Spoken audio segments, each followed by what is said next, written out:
Mamá, no estás en la lista. Tenés que irte.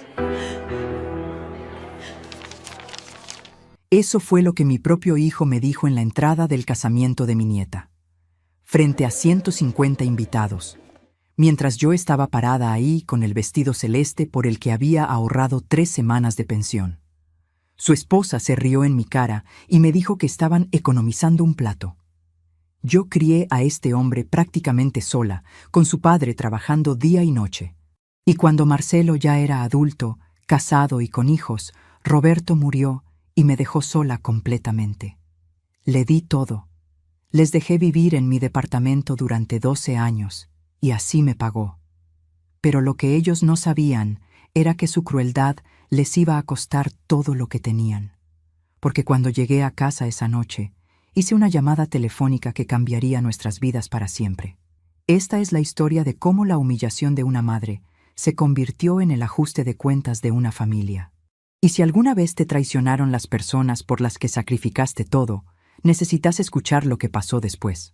La puerta del salón de fiestas estaba a 3 metros de mí. 3 metros que se convirtieron en un abismo cuando mi propio hijo extendió el brazo frente a mi pecho y dijo esas palabras que jamás olvidaré. Mamá, no estás en la lista. Tenés que irte. El aire se me escapó de los pulmones como si me hubieran dado un puñetazo. 150 personas esperaban detrás de mí para entrar al casamiento de mi nieta Sofía. Podía sentir sus miradas clavadas en mi espalda, en mi vestido celeste que había comprado hacía 2 meses en el centro, el que me costó 3 semanas de pensión. Escuchaba los murmullos, las risas ahogadas, el roce de los zapatos sobre el piso de mármol mientras todos presenciaban mi humillación. Marcelo, ¿qué estás diciendo? Logré susurrar, aunque mi voz sonaba rajada, vieja, pequeña. Soy tu madre. Soy la abuela de Sofía. Mi hijo ni siquiera me miraba a los ojos. Tenía la vista fija en algún punto por encima de mi cabeza, como si yo fuera una mancha en la pared que necesitaba limpiar. Llevaba un traje gris que yo misma le había planchado la semana anterior cuando vino a buscar unas cajas. Mi nieta estaba a 10 metros, adentro del salón, con su vestido blanco brillando bajo las luces de araña. No volteó ni una vez hacia mí. Entonces apareció ella. Vanessa, mi nuera, con ese vestido color vino que marcaba cada curva de su cuerpo, tacones altísimos, maquillaje perfecto. Se acercó a Marcelo, le puso una mano en el hombro y se inclinó hacia mí. Su perfume dulzón me golpeó la nariz, ese olor que siempre me había provocado dolor de cabeza. Patricia, me dijo con una sonrisa que no llegaba a sus ojos. Economizamos un plato, no te lo tomes personal. Y se rió. Los dos se rieron. Mi hijo y su esposa se rieron en mi cara mientras yo sentía que el piso se abría bajo mis pies. Detrás de mí, alguien tosió incómodo. Una señora mayor murmuró algo sobre «qué vergüenza». Un hombre pasó a mi lado empujándome levemente con el hombro para entrar al salón. Yo me quedé ahí parada, con mi cartera vieja colgando del brazo, con el regalo para los novios todavía en la mano, un sobre con 5,000 pesos que había juntado durante meses, sintiendo cómo las lágrimas me quemaban detrás de los ojos, pero negándome a derramarlas. «Aproveiten la fiesta, hijos», dije finalmente, y mi voz sonó más firme de lo que esperaba. Me di vuelta y caminé hacia la salida. Cada paso sobre esas baldosas brillantes resonaba en mis oídos como un martillo. Mis rodillas me dolían. La artritis que me acompañaba hacía 5 años se hacía sentir con cada movimiento. Pero no me detuve. No miré atrás. No les di el gusto de verme derrumbada. Ahora, ustedes se estarán preguntando cómo una madre llega a este punto. ¿Cómo un hijo puede hacer algo así? Y yo también me lo preguntaba mientras esperaba el colectivo en esa esquina oscura, a las 11 de la noche, con el vestido celeste arrugándose y el maquillaje corriéndose por las mejillas que ya no podía controlar. Pero antes de contarles lo que pasó después, necesito que entiendan algo. Si alguna vez te humillaron, si alguna vez te hicieron sentir que no vales nada, que tu vida no importa, que tus sacrificios fueron en vano, déjame un comentario. Decime de dónde me estás escuchando. porque esta historia no es solo mía, es de todas las madres, todos los padres, todas las personas que dieron todo y recibieron desprecio a cambio. Mi nombre es Patricia. Tengo 61 años. Vivía en un departamento de 2 ambientes en el barrio de Flores, en Buenos Aires. Durante 37 años trabajé como costurera. Mis manos todavía tienen las marcas, los dedos torcidos por las agujas, las cicatrices de las quemaduras con la plancha, las manchas en la piel de tanto detergente y lejía. Estas manos cosieron vestidos de novia, trajes de primera comunión, uniformes escolares, cortinas, manteles. Estas manos levantaron a un hijo sola después de que mi marido Roberto murió cuando Marcelo tenía 25 años, recién casado y con una beba recién nacida. Roberto era taxista. Buen hombre, trabajador, pero fumaba demasiado y nunca se cuidó la presión. Una noche de invierno del 2004, lo encontraron desplomado sobre el volante del taxi en una esquina de Almagro. No sufrió, me dijeron los médicos. Eso debería consolarme, pero la verdad es que me dejó sola con todas las deudas, con el departamento a medio pagar, con un hijo recién casado que acababa de tener una beba y necesitaba ayuda. Yo no me quejé. Nunca me quejé. Trabajé doble turno. Aceptaba cualquier trabajo de costura que llegara a mis manos. Zurcía medias por unos pocos pesos, arreglaba pantalones, hacía dobladillos hasta las 3 de la madrugada mientras mis ojos se cerraban de cansancio. El departamento seguía a mi nombre porque Roberto y yo lo habíamos comprado juntos, pero yo pagué cada cuota que faltaba con el sudor de mi frente. Y Marcelo, mi hijo, mi único hijo. Cuando nació, pensé que era el regalo más hermoso que Dios podía darme. Un bebé sano, gordito, de ojos oscuros como su padre. Lo crié con todo el amor que tenía. Le di todo lo que pude. Educación, ropa limpia, comida caliente todos los días, aunque yo comiera solo pan con té. Nunca le faltó nada. ¿Cuándo empezó a cambiar? No puedo señalar un día exacto. Fue gradual, como cuando las paredes de tu casa empiezan a agrietarse y vos no te das cuenta hasta que el pedazo de revoque te cae en la cabeza. Cuando se casó con Vanessa, hace 23 años, yo quise darles la bienvenida. Pensé que era una buena chica, un poco arreglada para mi gusto, pero joven, bonita, con ganas de salir adelante. Al principio todo parecía bien. Nacieron los mellizos primero, Tomás y Julián, hace 22 años. Después vino Sofía, mi nietita hermosa, hace 20 años. Yo los cuidaba cuando Vanessa tenía que trabajar. Los llevaba a la plaza, les hacía la comida, les cosía la ropa. Marcelo trabajaba en una empresa de repuestos de autos, no ganaba mucho. Vanessa trabajaba medio día en una perfumería. «Mamá», me dijo Marcelo un día, hace 12 años, «no podemos pagar más el alquiler. ¿Podemos quedarnos unos meses con vos?» ¿Qué iba a decirle? Era mi hijo, eran mis nietos. El departamento era chico, de 2 ambientes, pero hicimos lugar. Yo dormía en el sofá. Ellos usaban mi pieza. Los nenes dormían en colchones en el piso del living. «Son solo unos meses, mamá», me decía Marcelo. Los meses se convirtieron en años. Al principio ayudaban con algo de plata para la comida. Después ya no. Vanessa empezó a tratarme como si yo fuera la empleada doméstica. Dejaba la ropa sucia tirada esperando que yo la lavara. Se quejaba de mi comida. «Patricia, esto está muy salado. Patricia, no me gusta el guiso. Patricia, los nenes quieren milanesas, no sopa». Marcelo no decía nada, solo se encogía de hombros y miraba el televisor. Yo seguía trabajando, pero cada vez menos. Mis ojos ya no eran los mismos. La máquina de coser vieja que tenía empezó a fallar. Los clientes preferían los locales del centro, donde hacían todo más rápido. Mi pensión apenas alcanzaba para ayudar con los gastos de la casa que ahora era de 5 personas. «Mamá», me dijo Vanessa un día, hace 3 años, «¿por qué no pones el departamento a mi nombre y a nombre de Marcelo? Así, cuando vos ya no estés, no hay problemas con trámites ni nada. Es más simple». Algo en mi pecho se apretó cuando escuchó eso. Era la primera vez que alguien me hablaba de mi muerte como si fuera un trámite administrativo molesto. Pero no dije nada. Solo negué con la cabeza. El departamento queda como está, dije. Vanessa apretó los labios y salió de la cocina dando un portazo. Desde ese día, las cosas empeoraron. Dejaron de hablarme, salvo para pedirme cosas. Los nenes también empezaron a tratarme diferente. Sofía, que antes me abrazaba y me llamaba Abulinda, ahora apenas me miraba. Un día la escuché hablando con una amiga por teléfono. Sí, vivimos con mi abuela. Es re incómodo. No podemos hacer nada porque ella está siempre ahí. Me dolió. Dios sabe cuánto me dolió.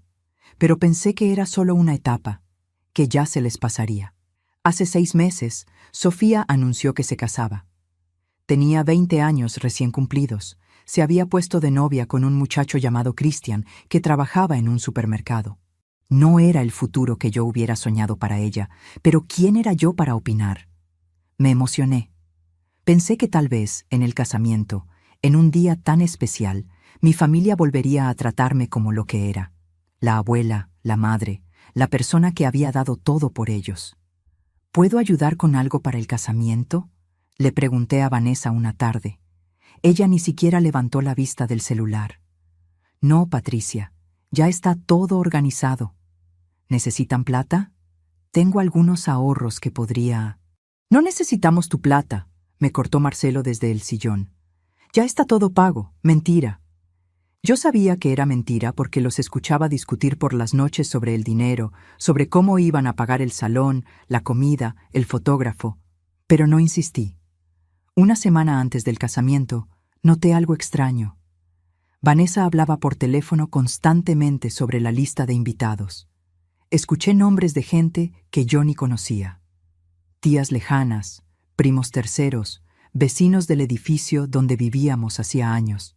Pero nunca escuché mi nombre. ¿A qué hora tengo que estar el sábado?, le pregunté a Marcelo 3 días antes del evento. Él me miró con fastidio. ¿Para qué? Para el casamiento de Sofía. Soy la abuela. Ah, sí, te avisamos. Nunca me avisaron.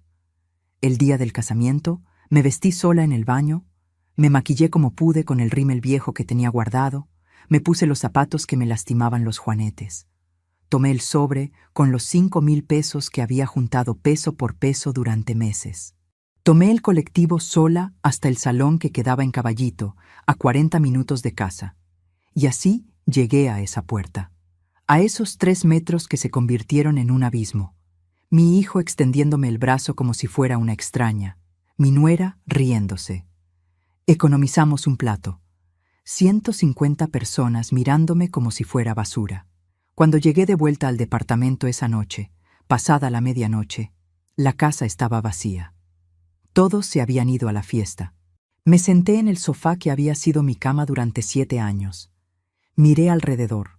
Los muebles que yo había comprado con mi trabajo, las cortinas que yo había cosido, el televisor que yo había pagado en cuotas, la mesa donde habíamos comido juntos miles de veces, y algo dentro de mí se rompió, pero no como un plato que cae y se hace pedazos, sino como una cadena oxidada que finalmente cede.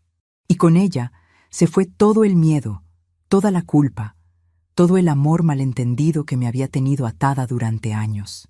Tomé mi celular viejo. Marqué un número que no usaba hacía tiempo.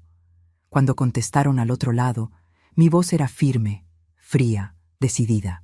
Necesito que vengas mañana temprano con un camión. Vamos a vaciar un departamento. Todo. Cada mueble, cada plato, cada sábana, todo lo que es mío. Y después necesito que me ayudes con otra cosa. Voy a vender esta propiedad, lo más rápido posible. La persona que contestó el teléfono esa noche fue mi hermana Marta. Ella vivía en Quilmes con su marido Héctor, a 1 hora de distancia. No nos hablábamos seguido, tal vez una vez al mes, pero siempre habíamos tenido ese lazo que solo las hermanas entienden. Cuando le expliqué lo que había pasado, hubo un silencio largo del otro lado de la línea. Patricia, me dijo finalmente, y su voz temblaba de bronca. Debiste hacer esto hace años. Lo sé, susurré. Pero ahora lo voy a hacer. ¿Me ayudas?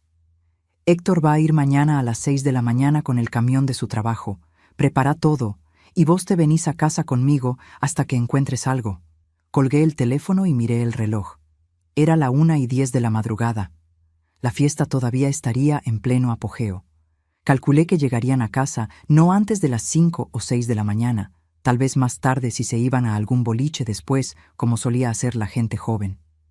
Tenía pocas horas, pero era suficiente.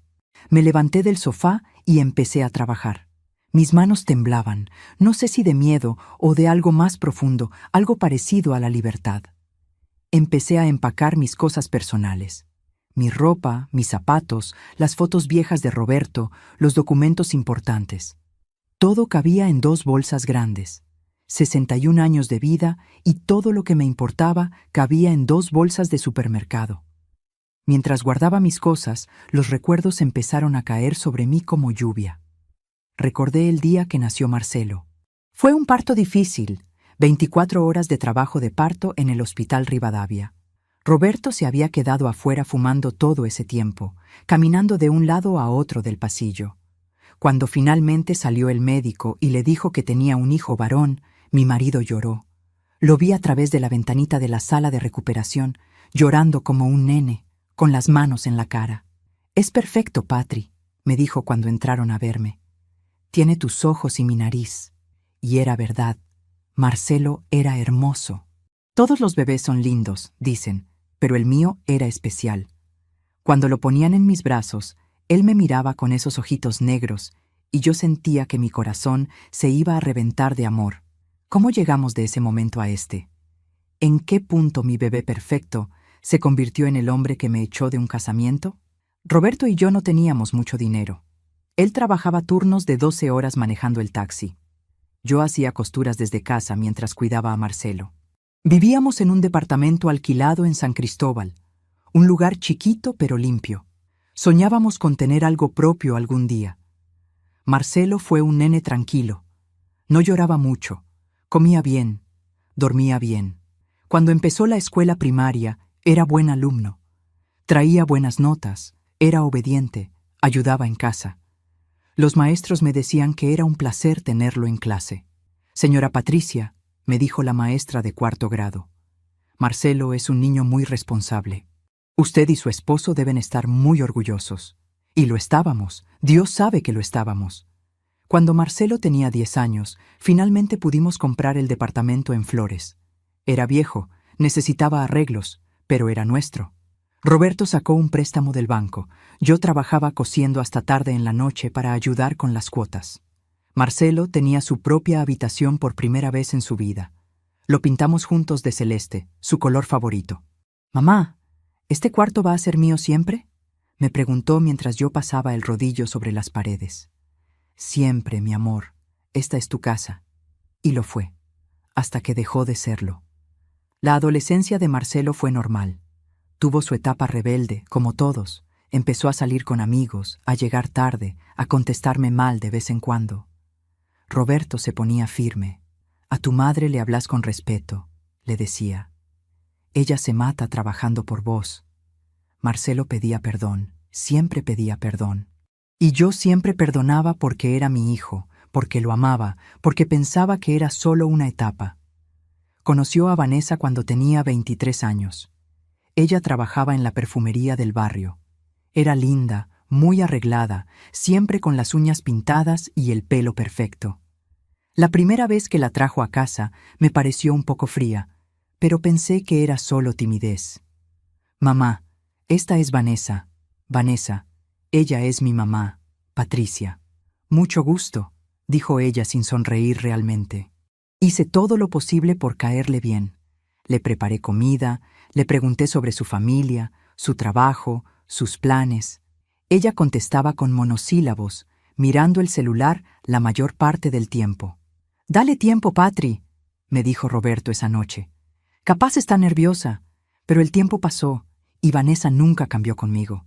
Siempre hubo una distancia, una frialdad que yo no podía entender. Cuando se comprometieron, traté de hablar con Marcelo. «Hijo, ¿estás seguro?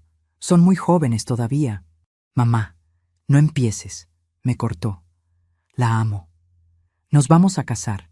Se casaron en el 2003. Yo cosí mi propio vestido para ese casamiento porque no teníamos plata para comprar uno. Vanessa ni siquiera me lo agradeció. En las fotos de ese día, ella sonríe brillante al lado de Marcelo. En las pocas fotos donde aparezco yo, mi sonrisa parece forzada. Tal vez ya sabía, en algún lugar profundo de mi ser, que esta mujer me iba a traer problemas. 2 años después nacieron los mellizos, Tomás y Julián. Y 2 años más tarde llegó Sofía. Cuando Marcelo me llamó desde el hospital para decirme que era una nena, lloré de felicidad. Mi primera nieta. Fui al hospital corriendo, con un osito de peluche que había comprado en el mercado. Vanessa estaba en la cama, pálida y cansada, con la bebé en brazos. ¿Puedo cargarla?, pregunté tímidamente. Vanessa me la pasó sin decir nada. Sofía era diminuta, rosadita, con un mechón de pelo negro. Cuando la tuve en mis brazos, sentí ese mismo amor desbordante que había sentido cuando nació Marcelo. Mi nieta, mi sangre, voy a cuidarte siempre. Le susurré, siempre. Y lo hice. Durante los primeros años de vida de Sofía, yo era quien más la cuidaba. Vanessa volvió a trabajar a los 3 meses del parto. Marcelo trabajaba todo el día. Yo iba a su departamento alquilado todas las mañanas. Me quedaba con la nena, le daba de comer, la bañaba, jugaba con ella, la dormía. Cuando Vanessa llegaba a la noche, la nena ya estaba bañada, con pijama limpio, bien comida. Gracias, Patricia, me decía Vanessa, pero su tono siempre sonaba mecánico, como si estuviera leyendo un guión. 2 años después, nacieron los mellizos, Tomás y Julián. El embarazo fue complicado. Vanessa tuvo que hacer reposo durante meses. Yo fui todos los días a cuidar a Sofía y a ayudar con lo que podía. Cuando nacieron los varones, prematuros de 7 meses, tuvieron que estar en incubadora 1 mes. Marcelo estaba desesperado. No sabía cómo iban a pagar el hospital. «Mamá, no sé qué hacer», me dijo llorando en el pasillo del sanatorio. «La obra social no cubre todo. Nos están pidiendo dinero que no tenemos. Yo tenía ahorros. No mucho, pero tenía. Eran los ahorros de toda mi vida de costurera, guardados en una lata debajo de mi cama. Dinero para mi vejez, para alguna emergencia médica, para no ser una carga para nadie». «Tomá», le dije, pasándole un sobre con 50,000 pesos. «Paga lo que tengas que pagar». «Mamá, yo te lo devuelvo, te lo juro». Nunca me lo devolvió, nunca me lo mencionó de nuevo. Los mellizos salieron adelante. Eran nenes hermosos, idénticos, con los ojos de su padre. Yo los cuidaba junto con Sofía. 3 nenes pequeños era mucho trabajo, pero yo lo hacía con amor. Les cantaba canciones, les cocinaba, los llevaba a la plaza. Sofía me llamaba Abu linda y me abrazaba con sus bracitos chiquitos. «Te quiero, Abu», me decía. «Yo también te quiero, mi vida. Más que a nada en el mundo». Esos fueron años duros pero buenos. Roberto todavía vivía. Los nenes estaban sanos. Mi hijo me necesitaba y yo me sentía útil, importante, amada. Pero las cosas empezaron a cambiar. Vanessa empezó a hacer comentarios. «Patricia, ¿por qué les das dulces a los nenes? Les vas a arruinar los dientes. Patricia, no los abrigues tanto, los vas a malcriar. Patricia, cuando yo era chica mi mamá no me dejaba hacer eso». Al principio eran comentarios pequeños, fáciles de ignorar, pero se fueron haciendo más frecuentes, más hirientes. «Patricia, ¿vos sabés que hay guarderías modernas ahora? Con métodos educativos nuevos. No como antes que las abuelas criaban a los chicos cualquiera». Eso me dolió, pero no dije nada. Tragué el dolor y seguí cuidando a mis nietos. Entonces pasó lo de Roberto. Fue tan repentino, un martes común, sin nada especial. Roberto salió a trabajar a las 2 de la tarde. Yo me quedé en casa cosiendo un vestido de comunión. A las 8 de la noche me llamaron del hospital. Había sufrido un infarto masivo mientras manejaba. Murió antes de que la ambulancia llegara. No pude verlo con vida por última vez. No pude decirle que lo amaba. No pude despedirme. El funeral fue terrible. Marcelo estaba destrozado. Vanessa estaba embarazada de 4 meses de Sofía en ese momento, así que no pudo ayudar mucho. Yo tuve que organizar todo, pagar todo, bancar todo. Y además, tuve que ser fuerte por mi hijo que lloraba como un nene en mis brazos. ¿Qué vamos a hacer sin papá?, me decía. Vamos a seguir adelante, mi amor, como siempre. Después del funeral, me quedé sola en el departamento, sola con los muebles que Roberto y yo habíamos comprado juntos, con su silla favorita, con su taza de café todavía en la mesada, sola con el silencio que me ahogaba. Marcelo venía a visitarme seguido al principio. Me traía comida, se quedaba a tomar mate, me preguntaba cómo estaba. Pero después las visitas se fueron espaciando, una vez por semana, después una vez cada 2 semanas, después solo cuando necesitaba algo. Mamá, ¿me prestas la máquina de coser? Vanessa quiere arreglar unas cortinas. Mamá, ¿tenés algo de plata hasta que me paguen? Mamá, ¿podés quedarte con los nenes el fin de semana? Queremos salir. Yo siempre decía que sí, siempre, porque era mi hijo, porque eran mis nietos, porque tenía miedo de quedarme completamente sola. 3 años después de la muerte de Roberto, llegó el pedido que cambiaría todo. Mamá, no podemos pagar más el alquiler. ¿Podemos quedarnos unos meses con vos? Debía haber dicho que no. Debía haber puesto límites. Pero miré a mis nietos, chiquitos, con sus ojitos esperanzados, y no pude. Está bien, pero solo unos meses hasta que se acomoden. Los meses se convirtieron en años. Y con cada año que pasaba, yo perdía un poco más de mi lugar, de mi voz, de mi dignidad. Al principio trataban de ayudar. Marcelo hacía las compras a veces. Vanessa cocinaba de vez en cuando, pero de a poco todo fue cayendo sobre mí. Yo lavaba, planchaba, cocinaba, limpiaba, y ellos solo tomaban. Tomaban mi espacio, mi tiempo, mi plata, mi paz. Empecé a dormir en el sofá porque los nenes necesitan el cuarto. Empecé a comer menos porque hay que estirar la comida. Empecé a callarme porque cada vez que hablaba, Vanessa ponía los ojos en blanco o Marcelo me decía, «No empieces, mamá». Los nenes crecían y yo me volvía invisible. Sofía dejó de abrazarme. Los mellizos ni siquiera me saludaban cuando llegaban de la escuela. Vanessa hablaba de mí como si yo no estuviera presente.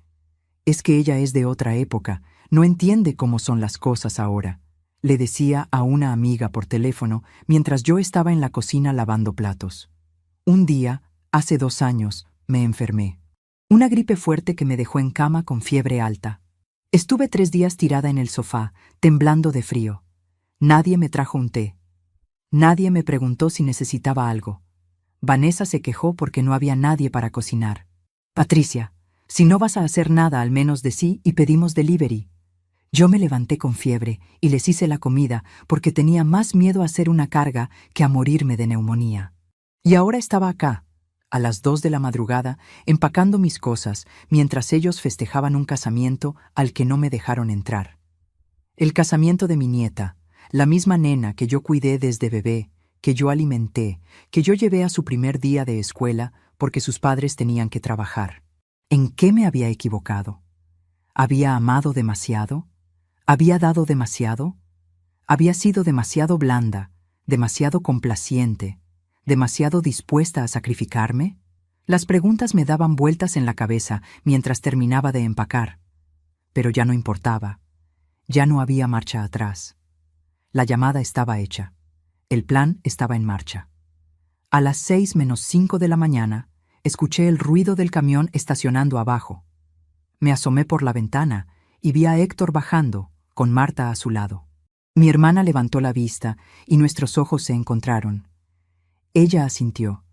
Yo asentí de vuelta. Era hora. Les abrí la puerta del edificio y subieron en silencio. Marta me abrazó fuerte en el rellano del 3er piso, frente a la puerta del departamento.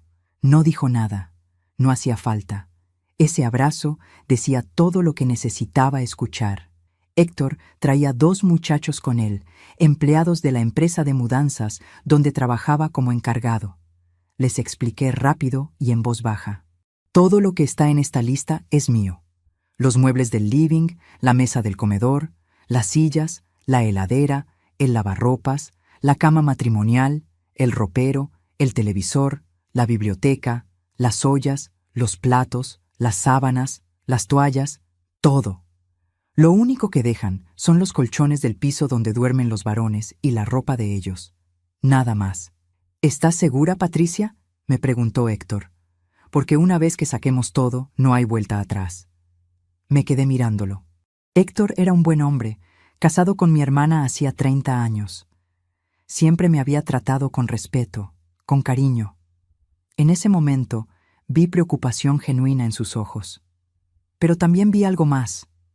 Vi que él entendía, que él sabía que esto era necesario. Estoy segura, dije, y mi voz no tembló. Empezaron a trabajar. Yo me senté en el alféizar de la ventana, mirando cómo desarmaban mi vida pieza por pieza. El sofá donde había dormido durante 7 años salió primero. Después la mesa donde habíamos comido juntos miles de veces. Las sillas que Roberto había comprado en una liquidación del 11. La biblioteca que yo misma había pintado de blanco hacía 10 años. Cada mueble que salía por esa puerta era un recuerdo. Pero también era una cadena menos. Con cada viaje al camión, yo me sentía más liviana y más pesada al mismo tiempo. Liviana porque me estaba liberando.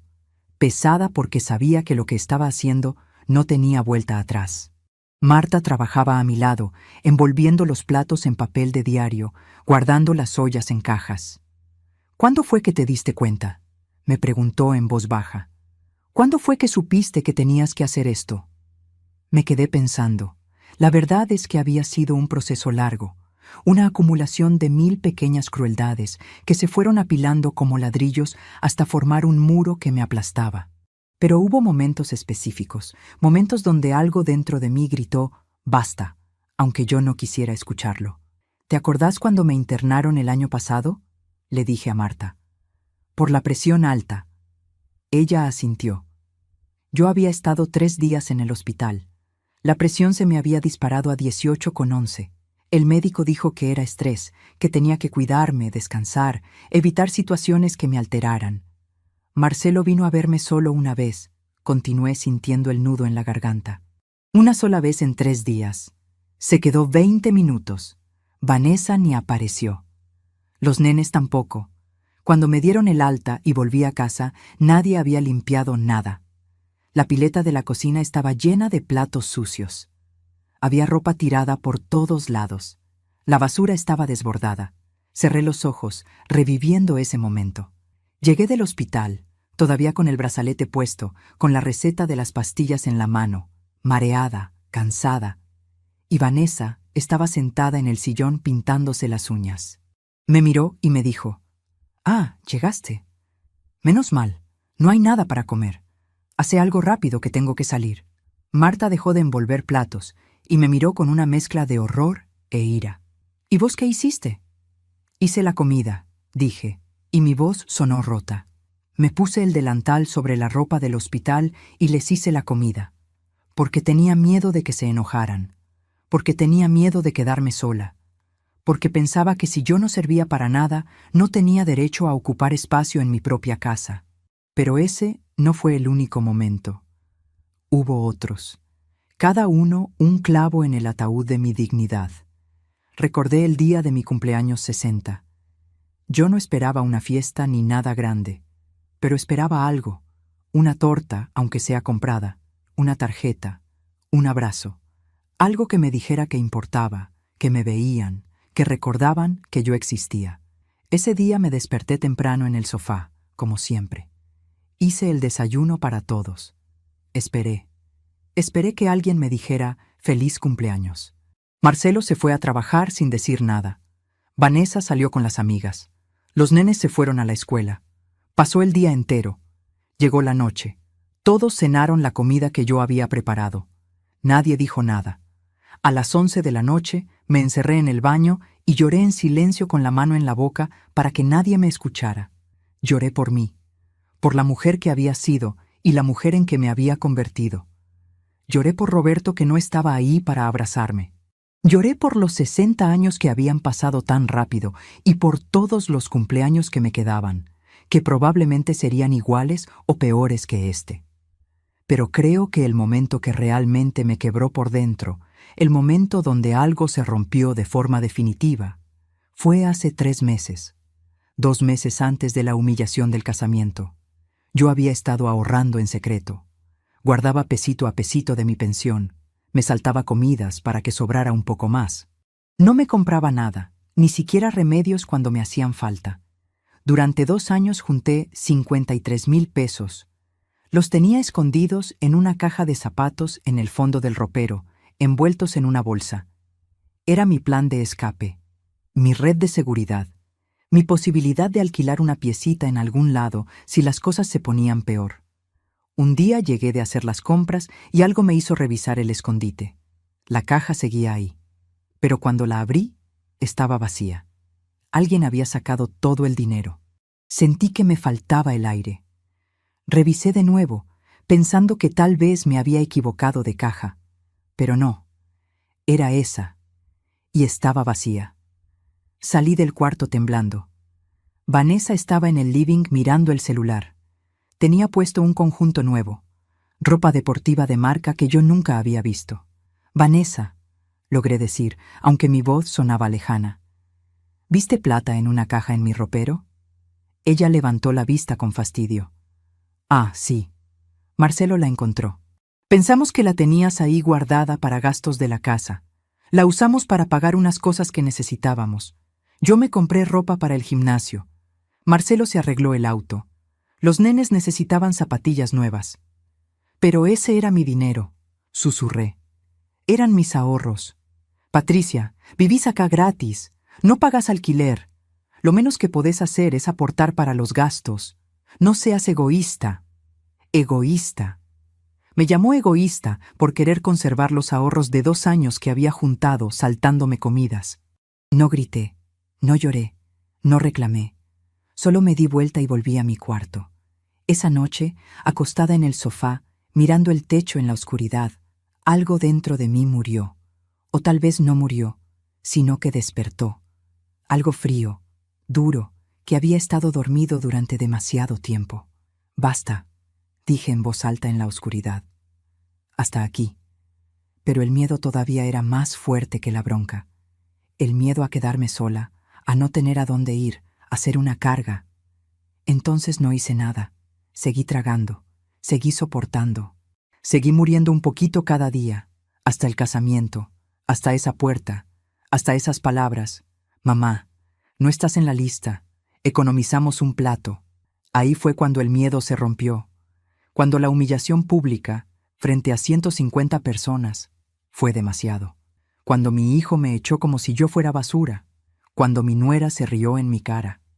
Cuando mi nieta, la misma que yo había cuidado desde bebé, no volteó a mirarme ni una vez. En ese momento, parada en esa puerta, algo se acomodó en mi interior. Una claridad fría, perfecta. No era bronca. Era algo más profundo. Era la certeza absoluta de que yo valía más que esto, que merecía más que esto, que no iba a pasar ni un día más siendo tratada como si no existiera.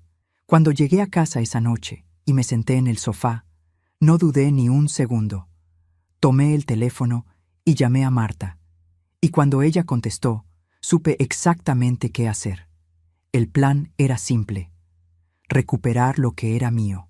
No por venganza, aunque no voy a mentir y decir que no había un poco de eso, sino por dignidad, por justicia, porque este departamento era mío, estos muebles eran míos.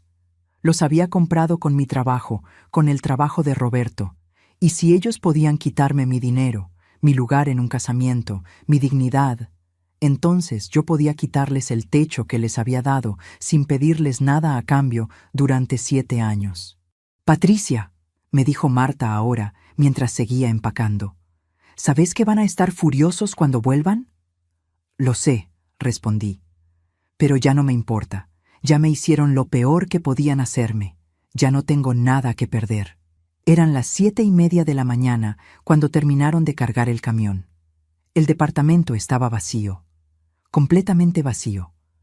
Solo quedaban los colchones en el piso donde dormían Tomás y Julián, y la ropa de ellos colgada en perchas, apoyadas contra la pared. Nada más. Caminé por cada habitación una última vez. Mis pasos resonaban en el espacio vacío. El living donde había cosido durante 30 años. La cocina donde había preparado miles de comidas. El cuarto donde Roberto y yo habíamos dormido abrazados durante 20 años. Y donde después durmieron mi hijo y mi nuera mientras yo me quedaba en el sofá. No sentí tristeza. Sentí algo parecido al cierre, como cuando terminas de leer un libro que te gustó, pero que ya no tiene más páginas. Saqué de mi cartera los papeles del departamento, la escritura que Roberto y yo habíamos firmado hacía tantos años, el título de propiedad que estaba a mi nombre, solo a mi nombre, porque Roberto había muerto antes de que termináramos de pagarlo. Acaricié el papel gastado, amarillento. Había hablado con un abogado hacía 2 días, después del incidente de la lista de invitados, cuando empecé a sospechar lo que podía pasar. El abogado me había dicho que tenía todo el derecho de vender la propiedad, que ellos no tenían ningún papel que los protegiera, que habían estado viviendo ahí por mi buena voluntad, pero que legalmente eran inquilinos sin contrato y yo podía desalojarlos cuando quisiera. ¿Cuánto puede tardar la venta?, le había preguntado. Si bajamos el precio un poco, en 1 mes podemos tener comprador. El mercado está movido. 1 mes. 30 días para cerrar este capítulo de mi vida para siempre. Tomé mi celular y marqué el número del abogado. Doctor Ramírez, habla Patricia Acosta. Quiero que ponga el departamento en venta hoy mismo y quiero que prepare una notificación de desalojo. Les doy 30 días para que encuentren otro lugar. ¿Está segura, señora Patricia? Es una decisión importante. Nunca estuve más segura de nada en mi vida. Colgué y me guardé el celular en el bolsillo. Marta me esperaba en la puerta con mis 2 bolsas.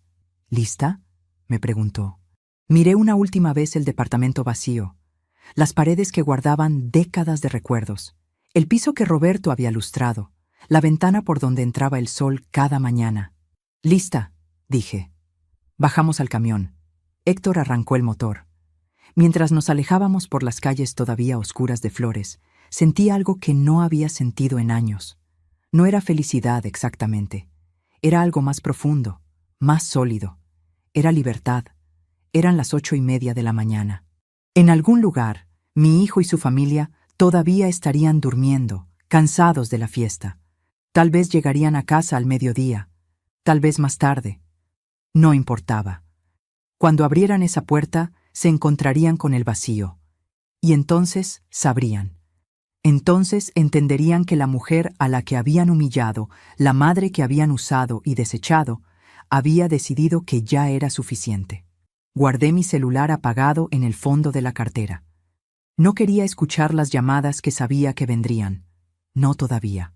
Primero necesitaba llegar a casa de Marta. Necesitaba dormir en una cama de verdad. Necesitaba despertarme sin miedo.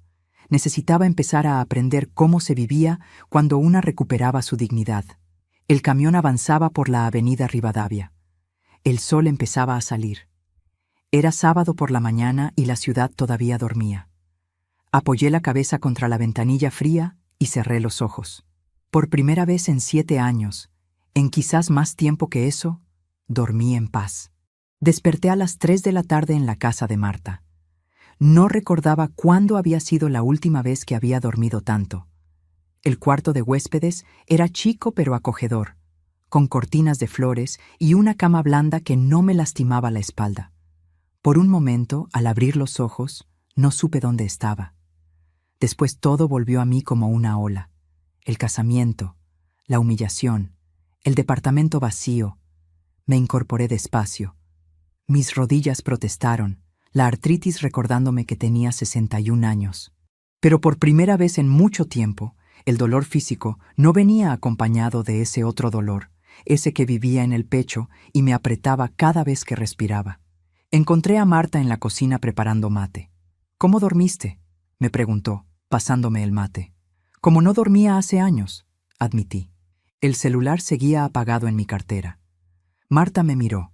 «¿Cuándo lo vas a aprender?» «Todavía no». Deja que se den cuenta primero. Deja que sientan un poquito de lo que yo sentí. Pero la curiosidad me comía por dentro. Necesitaba saber. A las 4 de la tarde, finalmente saqué el celular y lo prendí. Tardó unos segundos en conectarse a la red. Después empezaron a llegar las notificaciones, una tras otra. Mensajes, llamadas perdidas, mensajes de audio. 32 llamadas perdidas de Marcelo. 18 de Vanessa. 47 mensajes de texto. 20 mensajes de audio. Abrí los mensajes de texto primero. Los primeros eran de las 2 de la tarde. Mamá, ¿dónde estás? Mamá, ¿qué pasó con las cosas? Mamá, contesta el teléfono. ¿Qué hiciste? Los mensajes después se volvían más desesperados, más furiosos. Esto es un robo. Vas a tener problemas con la justicia. Devolvé todo lo que te llevaste. Sos una loca, una vieja loca y amargada. Ese último era de Vanessa. Sonreí sin humor. Vieja loca y amargada. Tal vez tenía razón. Tal vez hacía falta estar un poco loca para hacer lo que había hecho. Abrí los mensajes de audio. La voz de Marcelo sonaba desencajada, casi histérica. Mamá, no entiendo nada. Llegamos a casa y está todo vacío. ¿Dónde están los muebles? ¿Dónde está la heladera? ¿Dónde está todo? Los nenes están asustados. Vanessa está llorando. ¿Qué te pasó? ¿Por qué hiciste esto? Llámame urgente. Urgente. Otro mensaje. Este más tarde. La voz más controlada pero con ese tono amenazante que conocía bien. Mamá, esto no tiene ningún sentido. Sé que estás enojada por lo del casamiento, pero fue un malentendido. No había lugar para todos. No es personal. Pero no podés hacer esto. Vivimos acá. Tenés que traer las cosas de vuelta. Si no, voy a tener que tomar medidas legales. Medidas legales. ¡Qué gracioso! El abogado me había asegurado que ellos no tenían ningún derecho sobre nada, que todo era legalmente mío. Había un mensaje de Sofía también. Mi nieta, la del vestido blanco que no había volteado a mirarme en el casamiento. Abu, no entiendo qué está pasando. Papá dice que te llevaste todo. ¿Por qué? Todos están muy enojados. Por favor, habla con ellos. Sentí un pinchazo en el pecho leyendo ese mensaje. Pero no era suficiente para hacerme dudar. No después de todo. Marta se sentó a mi lado. ¿Qué vas a hacer? Voy a contestar, pero a mi manera. Escribí un solo mensaje. Lo mandé al grupo familiar que incluía a Marcelo, Vanessa y los 3 netos. Me preguntaron por qué me llevé todo. Es simple. Ustedes economizaron un plato en el casamiento. Yo economicé una casa entera. Los muebles eran míos. El departamento es mío. Les doy 30 días para que encuentren otro lugar. El abogado les va a mandar la notificación de desalojo. No me busquen más. Ya no tengo nada que hablar con ustedes. Apreté enviar antes de que pudiera arrepentirme. Vi los 2 tildes azules. Leyeron el mensaje inmediatamente. Los 3 puntos aparecieron, desaparecieron, aparecieron de nuevo. Alguien estaba escribiendo. Después otro. Después otro. Apagué el celular de nuevo sin leer las respuestas. Ya había dicho lo que tenía que decir. Los días siguientes fueron extraños. Me quedé en la casa de Marta y Héctor. Ellos me trataban con cuidado, como si fuera de cristal y pudiera romperme en cualquier momento. Pero yo no me sentía frágil. Me sentía más fuerte de lo que me había sentido en años. El abogado, el doctor Ramírez, me llamó al tercer día. Señora Patricia, mandé la notificación de desalojo. Tienen 30 días hábiles para desocupar. También puse el departamento en venta. Ya tengo 3 personas interesadas. Si todo va bien, en un mes firmamos. Perfecto, dije. Haga lo que tenga que hacer. Su hijo vino a mi oficina, agregó el abogado. Estaba muy alterado. Me amenazó con denunciarme. Le expliqué que legalmente no tiene ningún derecho sobre la propiedad. Se fue dando un portazo. Imaginé la escena, Marcelo furioso, perdiendo el control. Una parte de mí, esa parte de madre que nunca se va del todo, sintió pena por él. Pero era una pena pequeña, lejana, como cuando ves una película triste, pero sabes que no es real. El doctor Ramírez continuó. También me preguntó dónde estaba usted. Le dije que no podía darle esa información. Se puso peor todavía. Señora Patricia, ¿está segura de que está a salvo? ¿No quiere que haga una denuncia preventiva? No hace falta, dije. Marcelo no es violento. Es débil, manipulable, egoísta, pero no violento. No va a hacerme daño físico, pero me equivoqué. Una semana después del casamiento, estaba tomando mate con Marta en el patio de su casa cuando escuchamos el timbre. Marta fue a abrir. Escuché voces, una de ellas alta, agresiva. Me puse rígida. Era Marcelo. No sé cómo averiguó dónde estaba. Tal vez llamó a todos los familiares hasta dar conmigo. Tal vez preguntó en el barrio. No importaba. Había llegado. Salí al patio de entrada. Estaba parado ahí, en la vereda, con la ropa arrugada, barba de varios días, ojeras profundas. Parecía haber envejecido 10 años en una semana. Detrás de él, en un auto viejo estacionado en doble fila, estaba Vanessa. No bajó del auto. Solo me miraba con odio a través del vidrio. «Mamá», dijo Marcelo, y su voz sonaba rota. «Tenemos que hablar». «No tenemos nada que hablar», respondí, y me sorprendió lo firme que sonaba mi voz. «Sí tenemos. Necesito que pares con esta locura. Trae las cosas de vuelta. Cancela la venta del departamento. ¿Podemos arreglar esto?» «No hay nada que arreglar, Marcelo. Ya está decidido». «¿Por qué? ¿Por lo del casamiento?» Su voz subió de tono. «Fue un error, está bien. Nos equivocamos. Pero no podés destruir a tu familia por eso. Los nenes están durmiendo en el piso. No tenemos heladera. No tenemos nada. ¿Cómo podés ser tan cruel?» Algo explotó dentro de mí. «¿Cruel?», repetí, y mi voz salió más alta de lo que esperaba. «¿Yo soy cruel?» «Marcelo, yo dormí en el sofá durante 7 años para que ustedes tuvieran una cama. Yo me salteaba comidas para que hubiera comida para ustedes. Yo trabajé hasta que me sangraban los dedos para pagarte la escuela, para darte un techo, para criarte solo después de que murió tu padre. Y vos me trataste como basura. Me echaste de un casamiento frente a 150 personas. Tu esposa se robó mis ahorros y se rió en mi cara cuando le pregunté. Y ahora venís a decirme que yo soy cruel». Marcelo dio un paso atrás. Nunca me había visto así. Yo siempre había sido la madre tranquila, complaciente, la que cedía, la que perdonaba. Esta versión de mí era nueva para él. Era nueva para mí también. «Los nenes no tienen la culpa», dijo, y ahora había lágrimas en sus ojos. «Sofía, Tomás, Julián, son tus nietos. ¿Los vas a dejar en la calle?» «No los voy a dejar en la calle. Les di 30 días. 30 días es tiempo más que suficiente para que encuentren un lugar. Vos trabajás. Vanessa trabaja. Pueden alquilar algo». «¿Con qué plata?», gritó. «Todo lo que teníamos ahorrado lo usamos para el casamiento. No tenemos para el depósito de un alquiler». Ahí estaba, la verdad. Habían gastado todo en una fiesta, en un casamiento de una nena de 20 años, que probablemente no duraría ni 2 años. Habían gastado todo en impresionar a gente que no les importaba. Y me habían dejado afuera para economizar un plato.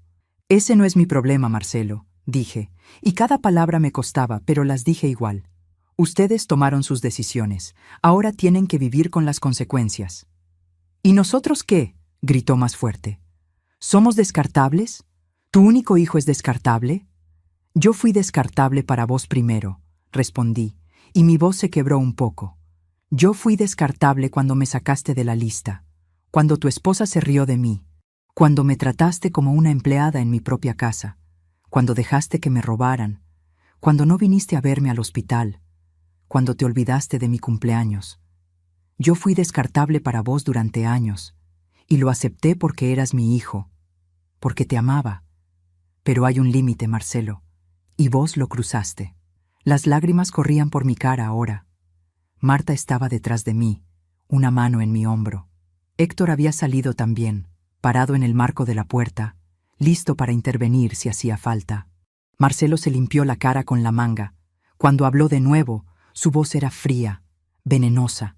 Ya no era mi nene, era un extraño. «Esto no va a quedar así», dijo. «Vas a arrepentirte.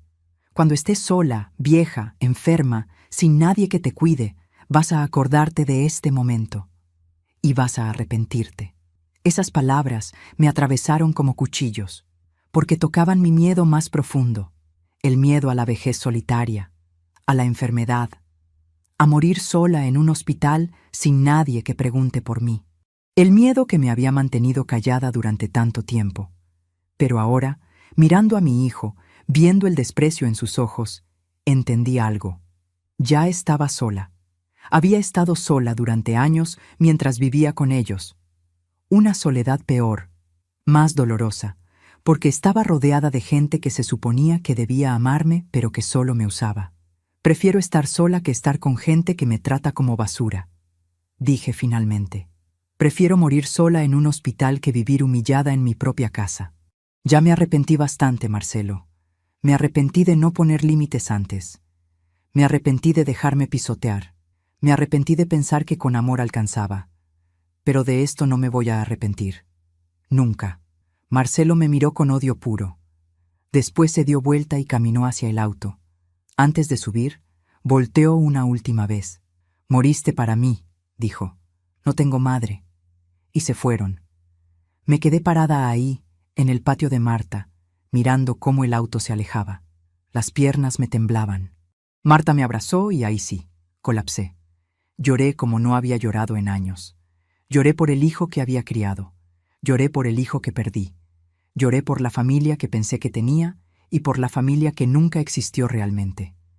Pero entre las lágrimas había algo más, algo sólido, inquebrantable, alivio, porque por primera vez en mi vida había elegido mi dignidad sobre el miedo, había elegido respetarme a mí misma, aunque eso significara perder todo lo demás. Y esa elección, por dolorosa que fuera, era mía. Esa noche, Marta me preparó un té de tilo. «¿Estás bien?», me preguntó. «No», admití, «pero voy a estarlo». El abogado me llamó 2 días después. «Señora Patricia, tengo buenas noticias.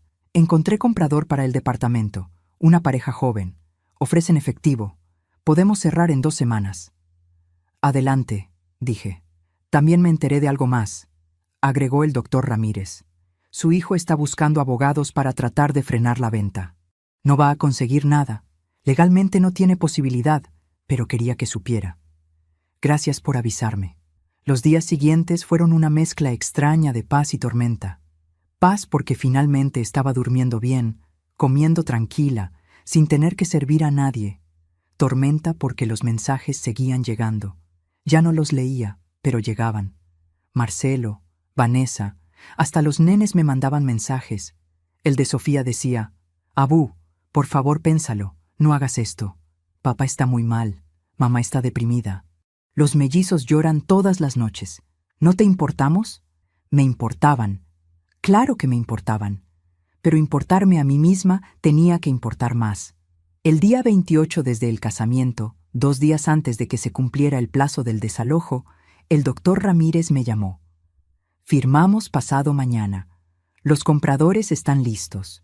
Señora Patricia, necesito que venga a la inmobiliaria a las 10 de la mañana. Y le sugiero que traiga a alguien con usted. Su hijo sabe que es ese día. Podría aparecer». «Ahí voy a estar», dije. El día de la firma amaneció frío. Era principios de agosto y Buenos Aires estaba en pleno invierno. Me puse mi tapado mejor, el que había usado en el casamiento, y me miré en el espejo. La mujer que me devolvía la mirada parecía más vieja, pero también más firme. Había algo diferente en sus ojos. Algo que no había estado ahí antes. Fuerza. Marta y Héctor me acompañaron a la inmobiliaria.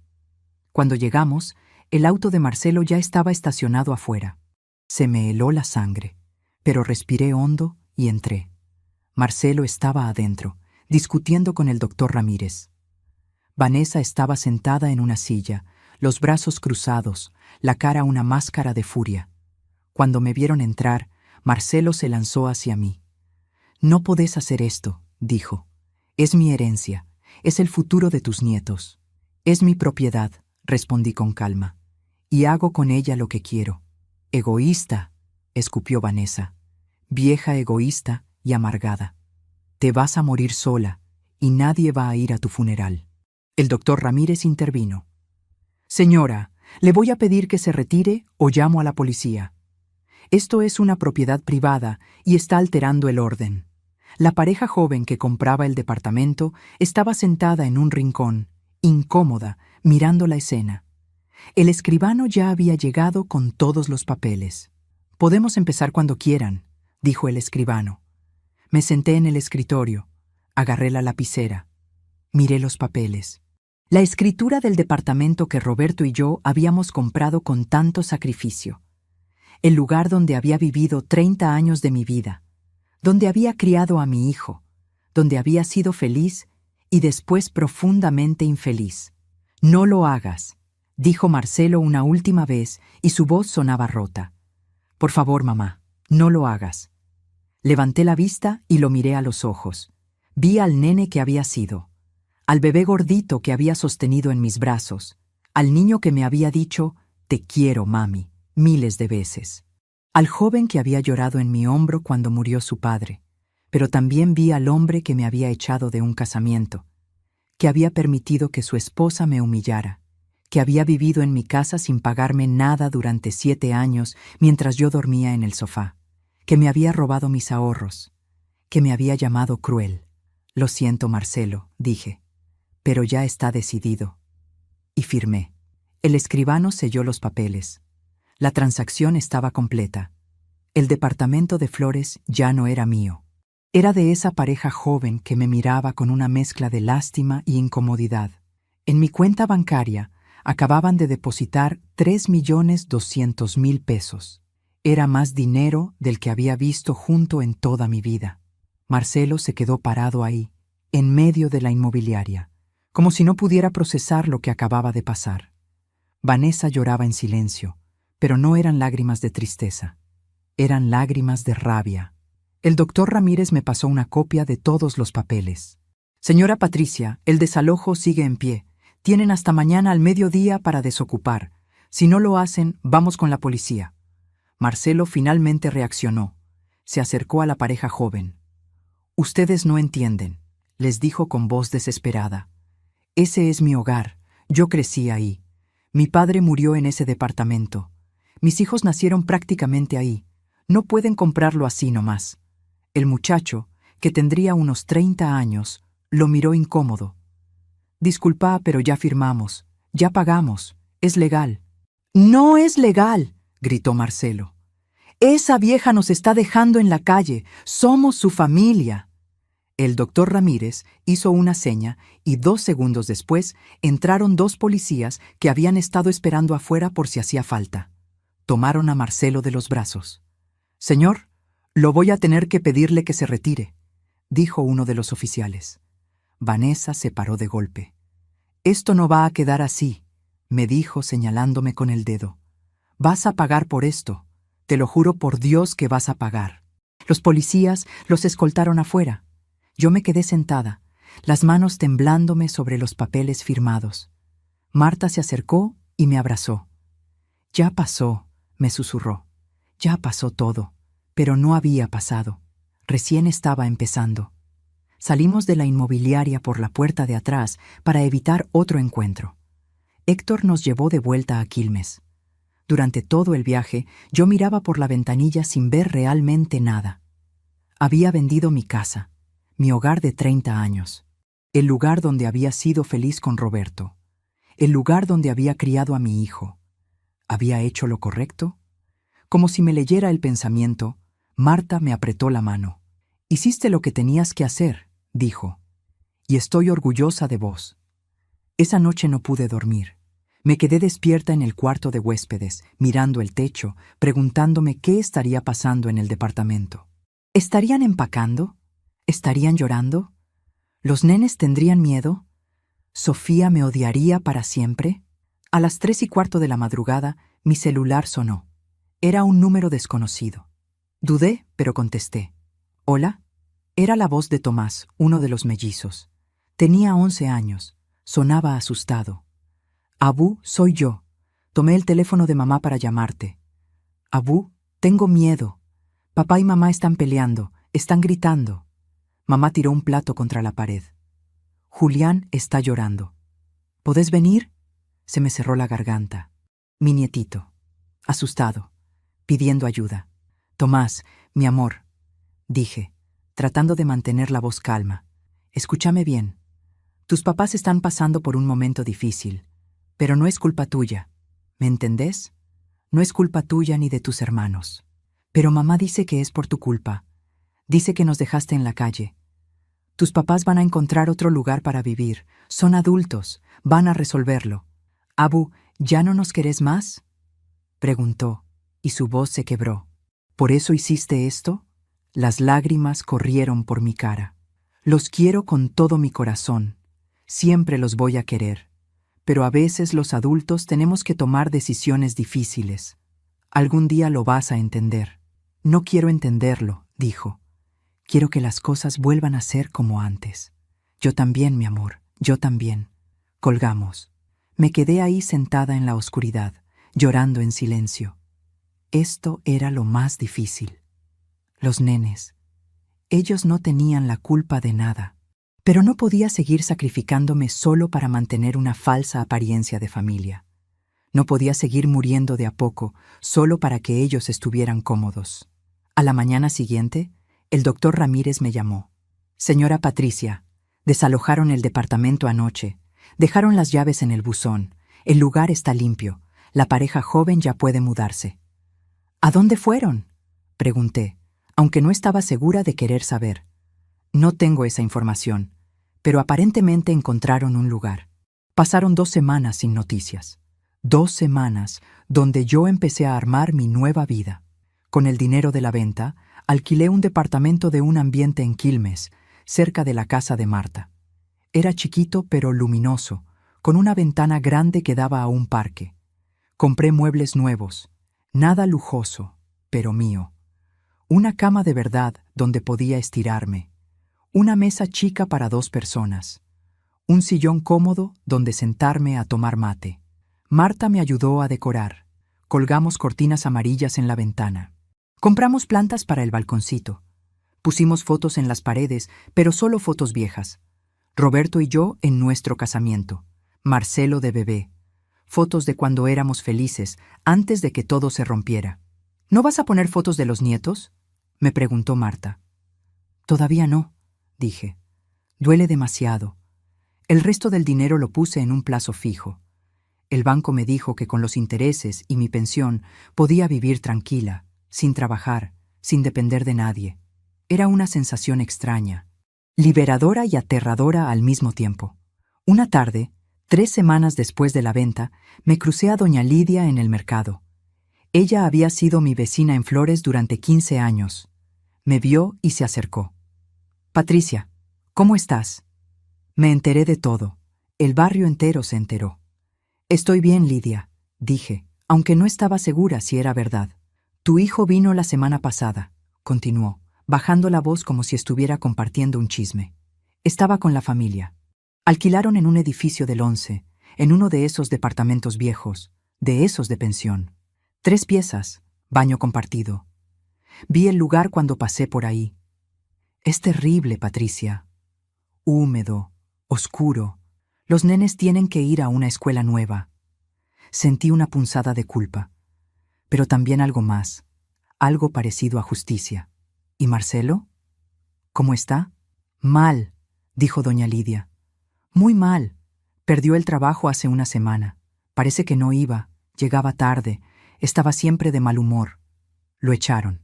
Vanessa tuvo que buscar trabajo de tiempo completo. Está en un supermercado, en la caja. El marido de Sofía, ese Cristian, parece que los está ayudando con algo de plata. Pero no les alcanza. No dije nada. No sabía qué decir. Mira a Patricia, continuó doña Lidia, y ahora su tono era diferente, más suave. Yo sé lo que pasó en el casamiento. Todos lo saben. La gente habla. Y si querés mi opinión, hiciste bien. Una cosa es ayudar a los hijos. Otra es dejar que te pisoteen. Tu hijo se lo buscó. Esas palabras me sorprendieron. Había esperado que la gente del barrio me juzgara, me llamara mala madre, cruel. Pero en los ojos de doña Lidia solo vi comprensión. Gracias, susurré. Cuídate, querida. Y no te sientas culpable. Los hijos tienen que aprender que las madres también somos personas. También tenemos límites. Me fui del mercado con las bolsas de las compras y el corazón más liviano. Tal vez no estaba tan sola como pensaba. Tal vez había más gente que entendía. Un mes después de la venta, el doctor Ramírez me llamó. Señora Patricia, su hijo me contactó. Quiere hablar con usted. Dice que se disculpa por cómo actuó en la inmobiliaria, que necesita hablarle. ¿Quiere que le pase su número? No, dije inmediatamente. Todavía no. Si quiere hablar conmigo, que me escriba, pero no estoy lista para verlo. Esa noche llegó un mensaje de Marcelo. Era largo. Lo leí sentada en mi sillón nuevo, con una taza de té en las manos. Mamá, sé que no tengo derecho a pedirte nada después de todo. Sé que te fallé. Sé que fui un mal hijo, perdí mi trabajo. Estamos viviendo en un lugar horrible. Los nenes lloran por las noches. Vanessa está trabajando 12 horas por día. Yo estoy buscando trabajo, pero nadie me llama. Me siento perdido. Me siento como un fracaso. Y lo peor es que sé que esto es consecuencia de mis propias decisiones. El abogado me explicó que vos tenías todo el derecho de vender el departamento, que nosotros no teníamos ningún derecho legal. Estuve viviendo en tu casa, usando tus cosas, sin pagar nada, durante 7 años. Y te traté como basura. No tengo excusas. Vanessa me dice que soy débil, que debería haber puesto límites, que debería haber defendido mi casa. Pero no era mi casa. Nunca lo fue. Era la tuya. No te estoy pidiendo plata. No te estoy pidiendo que nos rescates. Solo quiero que sepas que lo siento. Y que ojalá algún día puedas perdonarme. Leí el mensaje 3 veces. Busqué rabia en mi corazón, pero solo encontré cansancio y una tristeza profunda. Mi hijo había tenido que perder todo para darse cuenta de lo que había hecho. Tal vez era la única manera. Tal vez el dolor era la única maestra que funciona con algunos. No le contesté ese mensaje. Todavía no estaba lista, pero lo guardé. Algún día, tal vez, podríamos hablar, pero tendría que ser diferente, con límites claros, con respeto, o no sería nada. Los meses pasaron. Yo me fui acomodando a mi nueva vida. Empecé a ir a un grupo de adultos mayores en el Centro Cultural de Quilmes. Ahí conocí a otras mujeres de mi edad. Mujeres con sus propias historias de hijos ingratos, maridos muertos, vidas difíciles. Pero también mujeres fuertes, que se reían, que tomaban mate, que jugaban a las cartas, que se cuidaban entre ellas. Una de ellas, Susana, me dijo un día: ¿sabes cuál es nuestro problema? Que nos enseñaron que ser buena madre significaba desaparecer, que nuestras necesidades no importaban, que teníamos que sacrificarnos hasta no quedar nada. Y después nos sorprendemos cuando nuestros hijos no nos valoran. ¿Cómo van a valorar algo que les enseñamos que no tenía valor? Esas palabras se me clavaron en el corazón. Tenía razón. Yo le había enseñado a Marcelo que podía pisotearme, que yo siempre iba a estar ahí sin importar cómo me tratara, que no había consecuencias. Le había enseñado mal. Empecé a hacer cosas que nunca había hecho. Fui al cine sola. Me compré ropa nueva sin sentir culpa. Tomé clases de tejido. Gasté plata en mí misma sin tener que justificarlo ante nadie. Dormía hasta tarde los domingos. Comía lo que quería, cuando quería. Y lentamente, muy lentamente, empecé a sentirme como yo misma otra vez. No la Patricia que había sido esposa. No la Patricia que había sido madre. Solo Patricia. Una mujer de 61 años que todavía tenía vida por delante. Una tarde de primavera, 4 meses después de todo, estaba tomando sol en una plaza cerca de mi nuevo departamento cuando vi a Sofía. Estaba sola, sentada en un banco, mirando el celular. Mi nietita, ya no tan nena, 20 años, casada, adulta, me vio. Nuestros ojos se encontraron. Por un momento pensé que se levantaría y se iría, pero no lo hizo. Después de un segundo que pareció eterno, se levantó y caminó hacia mí. «Hola, Abu», dijo bajito. «Hola, Sofía». Se sentó a mi lado en el banco. Ninguna habló durante un rato largo. Solo nos quedamos ahí, mirando a los chicos jugar en los juegos, a las madres empujando cochecitos, a las palomas picoteando el piso. «Papá perdió el trabajo», dijo finalmente. «Mamá está trabajando todo el día. Los mellizos están en terapia porque tienen pesadillas. Cristian y yo les estamos dando plata para ayudar. pero casi no nos alcanza para nosotros. Lo siento, dije, y lo decía en serio. Yo también lo siento, dijo ella, y su voz se quebró. Lo del casamiento. No era mi idea, fue de mamá. Ella dijo que había que achicar la lista, que no alcanzaba la plata. Yo te juro que yo no quería, pero papá dijo que estaba bien, que vos ibas a entender. Yo tendría que haber dicho algo, tendría que haberte defendido, pero no lo hice, y me siento horrible. Las lágrimas corrían por su cara. Saqué un pañuelo de mi cartera y se lo pasé. Sofía, vos tenías 20 años. Era tu casamiento. No era tu responsabilidad defenderme. Era la responsabilidad de tu padre. Pero yo sabía que estaba mal, y no dije nada. Y después, cuando te fuiste, cuando todos empezaron a hablar, yo seguía ahí adentro. Bailé, comí, me reí, como si nada. ¿Qué clase de persona hace eso? Una persona joven que estaba asustada, dije. Una persona que no quería arruinar su propia fiesta. No te merecías eso, sollozó. Vos me cuidaste cuando era bebé. Me llevabas a la plaza. Me cantabas canciones. Me hacías la comida. Y yo ni siquiera volteé a mirarte cuando te fuiste. La abracé. Mi nietita. Mi primera nieta. Lloraba en mis brazos como cuando era chiquita y se caía en la plaza. Yo le acariciaba el pelo y dejaba que sacara todo afuera. Te perdono, le dije, pero las cosas no pueden volver a ser como antes. ¿Me entendés? No puedo volver a ser la Abu que se deja pisotear. No puedo volver a vivir así. Ella asintió contra mi hombro. No te estoy pidiendo eso. Solo quería que supieras que lo siento. Y que te extraño. Y que tenías razón. Papá está aprendiendo. Tuvo que aprender a la fuerza, pero está aprendiendo. Ahora lava los platos, cocina, limpia, cosas que nunca hacía porque siempre estabas vos. Nos quedamos así un rato más. Después ella se secó las lágrimas. Tengo que irme. Cristian me está esperando. Pero Abu, ¿puedo venir a verte de vez en cuando? ¿Solo nosotras dos? Me gustaría mucho, dije. Se fue caminando por la plaza. Yo me quedé en el banco, mirando cómo se alejaba. No era un final feliz. No era una reconciliación completa. Pero era un comienzo. Pequeño, frágil, pero real. Esa noche, en mi departamento, me preparé una cena para una sola persona. Puse la mesa con mantel. Serví la comida en mi plato nuevo. Me senté en mi silla, en mi mesa, en mi casa. Y por primera vez en años, comí en paz. Han pasado 14 meses desde aquella noche del casamiento. 14 meses desde que mi vida cambió para siempre.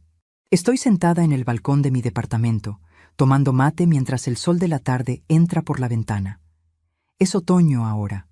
Las hojas del parque de enfrente están todas amarillas y naranjas. Siempre me gustó el otoño. Tiene algo de melancolía, pero también de belleza. Mi celular suena. Es un mensaje de Sofía. Abu, ¿puedo pasar mañana a las 4? Hace rato que no nos vemos. Sonrío. Sofía viene a visitarme cada 2 o 3 semanas. A veces trae facturas. A veces solo trae ganas de hablar. Nunca habla de dinero. Nunca me pide nada. Solo viene a estar conmigo. Y eso es suficiente. Le contesto. Acá te espero, mi amor. La relación con Sofía fue lo primero que se empezó a reconstruir. Lenta, cuidadosa, como cuando armás un plato roto y tenés que ir pegando cada pedacito con paciencia. No es la relación que teníamos antes, es diferente, pero tal vez es mejor. Ahora hay honestidad, hay respeto, hay límites claros. Los mellizos todavía no me hablan. Vanessa menos. Y Marcelo... Bueno, con Marcelo la cosa es complicada. Nos hemos visto 3 veces en este año. La primera fue hace 6 meses. Él me pidió, a través de Sofía, si podíamos encontrarnos en un café. Dudé mucho. Marta me dijo que no tenía obligación de verlo si no quería. Pero una parte de mí, esa parte de madre que nunca se va del todo, quería saber cómo estaba. Nos encontramos en un café de Constitución, un punto medio entre su lugar y el mío. Cuando llegué, él ya estaba ahí. Había envejecido. Más canas, más arrugas, los hombros caídos. Parecía más chico de alguna manera. O tal vez yo lo veía diferente ahora. Mamá, dijo cuando me vio, y se paró a medias, como si no supiera si debía abrazarme o no. Marcelo, respondí, sentándome frente a él sin tocarlo. Pidió 2 cafés. Ninguno sabía cómo empezar. Finalmente, él habló. Gracias por venir. Sé que no tenías por qué hacerlo.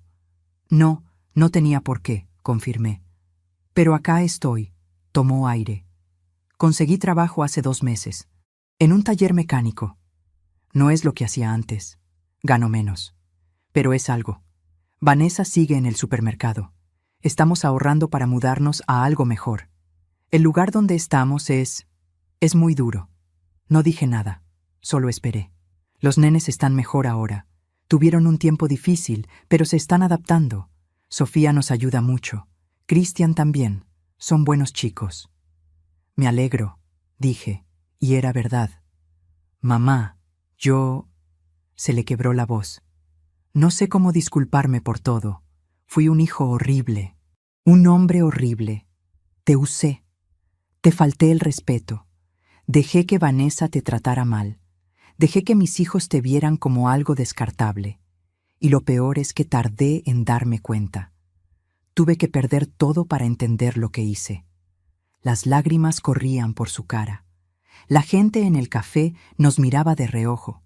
Yo me quedé quieta, tomando mi café, dejando que dijera lo que tenía que decir.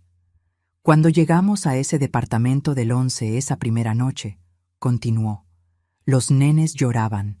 No había camas. No había muebles. Solo había paredes húmedas y olor a humedad. Vanessa se encerró en el baño y lloró durante horas. Y yo me quedé ahí parado, mirando ese lugar horrible, y pensé, esto es lo que le hice a mi madre durante 7 años. La hice dormir en un sofá. La hice sentir que no tenía lugar. La hice invisible en su propia casa. Y recién ahí entendí. Tomó una servilleta y se limpió la cara. No te estoy pidiendo que me perdones. No merezco tu perdón. Solo quería que supieras que lo entiendo. Y que voy a tener que vivir con esta culpa el resto de mi vida. Lo miré a los ojos. Mi hijo. El bebé que había salido de mi cuerpo. El niño al que había criado con tanto amor. El hombre que me había destruido. Marcelo, dije finalmente, yo te perdono. Pero perdonarte no significa que las cosas vuelvan a ser como antes. No significa que puedas volver a mi vida como si nada hubiera pasado. Lo sé. Si querés que tengamos algún tipo de relación, continué, va a tener que ser diferente. Con respeto, con límites claros. Yo no voy a ser tu salvavidas. No voy a rescatarte cuando las cosas se pongan difíciles. No voy a darte dinero. No voy a cuidar a tus hijos. No voy a dejar que me uses otra vez. Asintió. Entiendo. Y está bien. Es lo que merezco. No lo hago para castigarte, le expliqué. Lo hago para cuidarme, porque tengo 62 años. Porque me quedan, si Dios quiere, 20, tal vez 30 años de vida. Y quiero vivirlos en paz. Quiero vivirlos con dignidad. Quiero importarme a mí misma tanto como me importaron los demás durante toda mi vida. Tenés razón, dijo. Tenés toda la razón. Terminamos el café. Cuando nos despedimos, nos dimos un abrazo breve, incómodo. No era el abrazo de antes, pero era un comienzo. Nos hemos visto 2 veces más desde entonces, siempre en lugares públicos, siempre por poco tiempo. Hablamos de cosas superficiales, mayormente. El clima, el trabajo, noticias del barrio. No hablamos de sentimientos profundos. No hablamos del pasado a menos que sea necesario. Y está bien así. Tal vez con el tiempo la relación pueda crecer.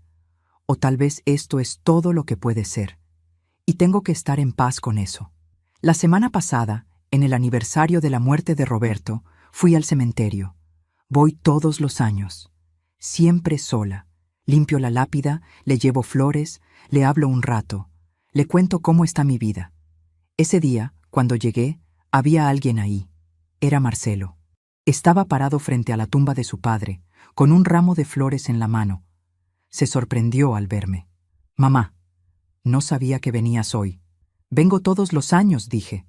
Siempre el mismo día. Nos quedamos ahí, los dos, mirando la lápida que decía Roberto Acosta, esposo amado, padre querido, 1955-2015.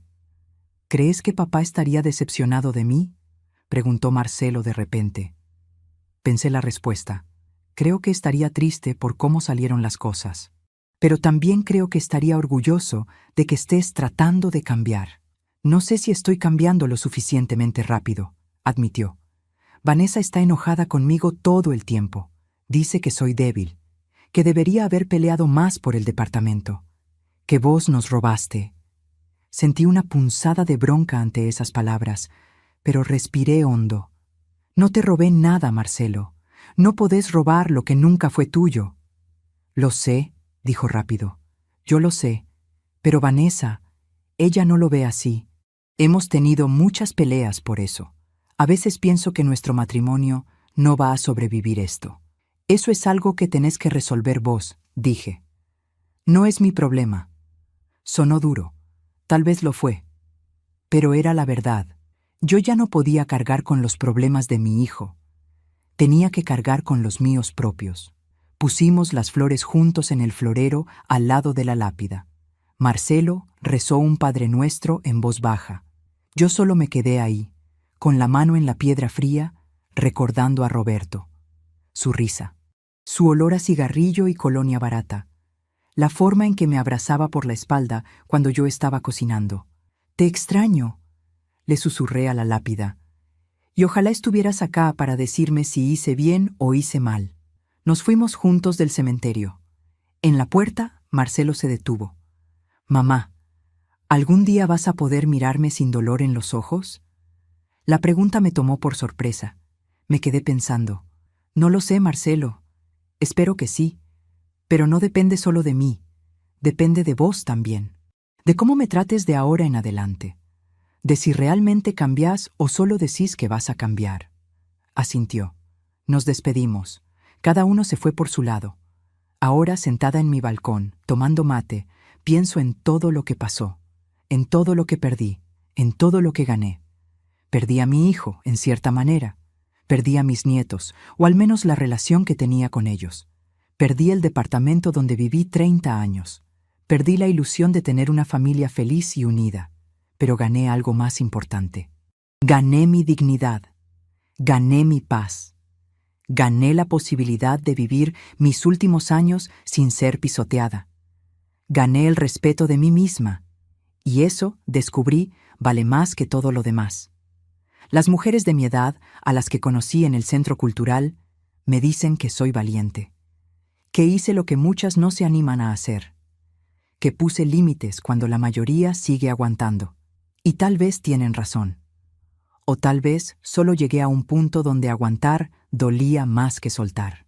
Susana, mi amiga del grupo, me dijo algo hace poco que me quedó dando vueltas en la cabeza. Patricia, vos no destruiste a tu familia. Tu familia ya estaba destruida. Vos solo dejaste de fingir que estaba entera. Tiene razón. Yo no rompí nada. Solo dejé de sostener algo que ya estaba roto. Si me preguntan si me arrepiento, la respuesta es no. No me arrepiento de haber vendido el departamento. No me arrepiento de haberme ido. No me arrepiento de haber puesto límites. Lo único de lo que me arrepiento es no haberlo hecho antes, de haber esperado tanto, de haber aguantado tanto. Pero tampoco voy a ser dura conmigo misma por eso. Hice lo que pude con las herramientas que tenía, con la crianza que recibí, con la época en que crecí. Nos enseñaron que ser buena madre significaba sacrificarlo todo, que nuestras necesidades no importaban, que teníamos que aguantar todo con una sonrisa.